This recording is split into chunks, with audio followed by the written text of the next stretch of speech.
ಮಿಥುನ ರಾಶಿ ಮೂರನೇ ರಾಶಿ. ನಮ್ಮ ದ್ವಾದಶ ರಾಶಿಗಳಲ್ಲಿ ಮೂರನೆಯ ರಾಶಿ ಮಿಥುನ ರಾಶಿ.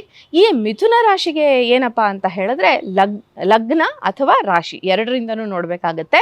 ರಾಶಿಗೆ ಬರ್ತಿರುವಂತಹ ಗುರು ಸ್ವಲ್ಪ ಇಲ್ಲಿ ಗುರುಬಲ ಇರುತ್ತೆ, ನೀವು ಅಂದ್ಕೊಂಡಂಥ ಕೆಲಸಗಳು ಸ್ವಲ್ಪ ಪ್ರಮಾಣದಲ್ಲಿ ಆಗ್ತವೆ, ಆದರೆ ನಿಮ್ಮನ್ನು ಪರೀಕ್ಷಿಸ್ತಾನೆ ಗುರು. ಯಾವತ್ತೂ ನಿಮ್ಮ ಲಗ್ನದಲ್ಲಿದ್ದಾಗ ಪರೀಕ್ಷೆ ಮಾಡಿ ನಿಮಗೆ ಫಲವನ್ನು ಕೊಡುವಂಥದ್ದು ಪೂರ್ತಿ ಪಾಸಿಟಿವ್ ಆದಂಥ ಸಮಯ ಅಂತ ನಾನು ಇಲ್ಲಿ ಹೇಳೋದಕ್ಕೆ ಬಯಸೋದಿಲ್ಲ.